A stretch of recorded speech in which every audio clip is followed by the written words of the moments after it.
جی کہ اس سوال کو کرتے ہوئے مجھے شرم آ رہی ہے اور میں بہت جرت سے یہ سوال کر رہا ہوں. سوال یہ ہے کہ کیا ماسٹربیشن حرام ہے؟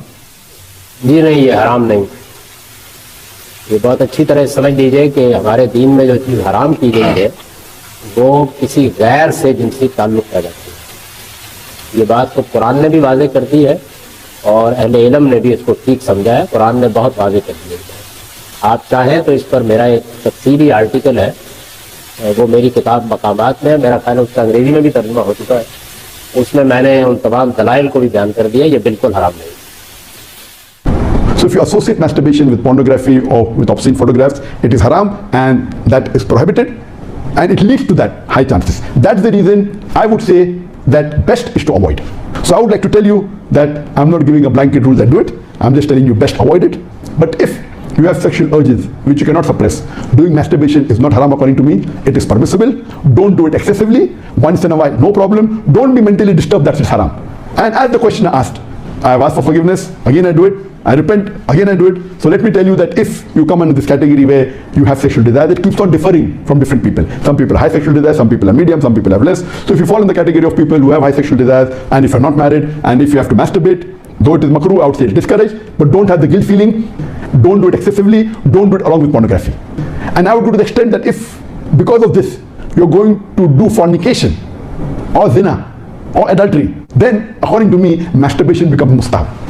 And as mentioned by Imam Ibn Hanbal and Ibn Abbas, may Allah be pleased with him, that masturbation is better than fornication. So normally according to me, I would like to repeat, I'm not giving a blanket permission all of you should do. According to me, masturbation comes in the makruh category. Best is to avoid it. If you have the urges and if you're not married, better that you fast. If the urges are yet there, then masturbation is permitted. There is no sin, there is no punishment, you don't have to feel guilty. And if you have the urge and if you think you do fornication, then better do masturbation and avoid fornication and marry as soon as possible. دیکھیں میرے بھائیو، یہ جو doctor Zakir Naik حافظہ اللہ تعالی من الجنت والناس، اللہ ان کی حفاظت کرے جنوں اور انسانوں میں چھپے ہوئے شیاطین سے، آمین. ان کی یہ 25 منٹ کی آلموسٹ ویڈیو میں نے خود بھی دیکھی ہے. بڑی تفصیل کے ساتھ انہوں نے اس ٹاپک کو ایڈریس. اس ویڈیو کو دیکھنے کے بعد مجھے یعنی ذاتی طور پہ بہت دکھ ہوا. اتنی بڑی شخصیت سے اتنا بڑا بلنڈر ہونا یہ ناقابل فہم ہے. اور اس میں صرف ڈاکٹر ذاکر نائک کو سنگل آؤٹ نہیں کرنا چاہیے.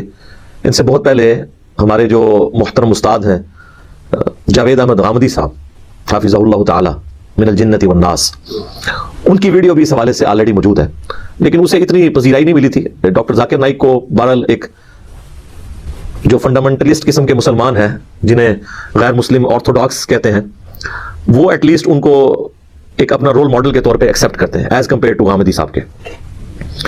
اب اس ویڈیو کے اندر وہ ہے تو آلموسٹ کوئی 24-25 منٹ کی ویڈیو ہے، لیکن اس ویڈیو کے اینڈ پہ جا کے آپ اگر 3-4 منٹ صرف سن لینا تو انہوں نے اپنی پوری گفتگو کو کنکلوڈ کیا ہے کہ وہ بتانا کیا چاہ رہے ہیں. اس میں اگرچہ انہوں نے بڑی کوشش کی ہے اس چیز کو ڈسکریج کرنے کی کہ یہ جو غیر فطری کام ہے یہ اسلام میں ناپسندیدہ ہے اکثریت کے نزدیک، لیکن پھر وہ اس میں آسانی دینے کی آڑ میں یا جس طریقے سے بھی اس حد تک گئے ہیں کہ انہوں نے اس کے لیے لفظ مستحب بھی استعمال کیا ہے، یعنی نیکی کا کام، اس حوالے سے کہ اگر کوئی شخص اس کی وجہ سے بڑی برائی یعنی زنا سے بدکاری سے بچ جائے. تو وہ آپ ویڈیو دیکھ سکتے ہیں. اس ویڈیو کے اندر یعنی ان کے الفاظ موجود ہیں، یعنی میں کو اپنی طرف سے نہیں کر رہا، وہ انشاءاللہ تعالی ہم اپنی اس ویڈیو کے اندر وہ چھوٹا سا کلپ انشاءاللہ تعالی ایڈ بھی کر دیں گے انشاءاللہ تعالی. اب میرے بھائیو، یہ جو مسٹربیشن جسے انگلش میں کہا جاتا ہے اور عربی زبان کے اندر اس کے لیے جو ٹرمنالوجی استعمال ہوتی ہے وہ ہے الاستمناء بالید، یعنی ہاتھوں کے ساتھ اس طرح کا فعل کرنا. اردو زبان کے اندر ہم اس کے لیے مشت زنی کا لفظ استعمال کرتے ہیں. انگلش میں ایک اور ورڈ بھی یوز کیا جاتا ہے ہمارے سب کانٹیننٹ میں، ہینڈ پریکٹس کے نام سے. اب یہ ساری گفتگو میرے مزاج کے بالکل خلاف ہے. میں نے آج تک سیکس کے اوپر صرف ایک ہی ویڈیو ریکارڈ کروائی ہے، مسئلہ 150، لیکن وہ ویڈیو ایک ہی تھی. اس کے بعد میں نے اس چیپٹر کو کلوز کر دیا تھا. میرا مزاج نہیں ہے کہ میں اس طرح کی چیزوں کو اس طرح اوپنلی ڈسکس کروں. اب چونکہ ڈاکٹر ذاکر نائک ایک بڑی پرسنالٹی ہے، ان کی طرف سے یہ ایک فتنہ اٹھایا گیا ہے، پنجابی والا فتنہ نہیں، عربی والا آزمائش والی چیز. جس طرح کہ 2009 کے اندر انہوں نے یزید ابن معاویہ کے حوالے سے ایک فتنہ کھڑا کیا تھا، تو پھر مجبوراً مجھے اس کا جواب دینا پڑا. تو ہم تو سولوشن اینڈ پہ کھڑے ہوئے تھے. یہاں پر بھی چونکہ اب انہوں نے ایشو اٹھایا ہے اور آلموسٹ ابھی تک اس ویڈیو کو میرے خیال میں 600K پلس ہونے والی ہے. وہ ویڈیو چند دنوں تک شاید 1 ملین کراس. وہ پنجابی کیا جاتا ہے نا، اندھے کو کیا چاہیے 2 آنکھاں، اندھے کو کیا چاہیے 2 آنکھیں چاہیے نا.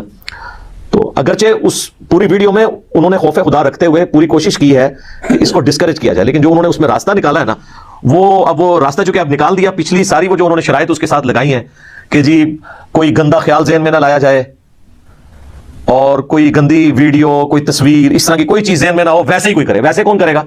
یہ تو مطلب ایک ایسی تھریٹیکل بات کی ہے کہ جو امپاسبل ہے آن دا فیس آف ارتھ. تو یہ ہو ہی نہیں سکتا کہ آپ آگ کے انگاروں کے ساتھ کھیل رہے ہیں اور آپ کہیں کہ یہ ساری شرائط اگر ہوں گی تو اس اعتبار سے تو آلموسٹ ان کو سیدھا کہنا چاہیے تھا کہ پھر وہ کوئی فرشتہ ہوگا جو اس طرح کی چیزیں کو کر سکتا ہے، ادروائز انسان میں تو یہ پاسبلٹی نہیں ہے. تو دکھ ہوا ہے ان کی ویڈیو دیکھ کے. میں تو یعنی ان سے ریکویسٹ کروں گا کہ اپنے اس موقف سے رجوع کریں. ادروائز جو انہوں نے اس ویڈیو میں خود کہا ہے کہ میں بڑے عرصے سے اس ایشو کو اوائڈ کر رہا تھا، مہربانی کر دیں تو اوائڈ ہی کر دیں. اب بولیں آپ تو اس سے زیادہ مصیبت کھڑی ہو گئی ہے، اور اس سے کوئی آپ کی مقبولیت میں اضافہ نہیں ہوگا.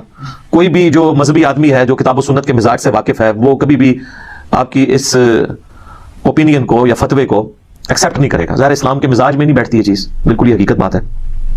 لہٰذا میں شروع میں ایک چیز کلیئر کر دوں کہ یہ جو اسپیسیفکلی مسٹربیشن کا ایشو ہے، اس کے اوپر اگر ہم یہ دعویٰ کریں نا کہ پوری امت کا اجماع ہے سوائے چند ایک شاذ اقوال کے کہ یہ حرام ہے، گناہ ہے.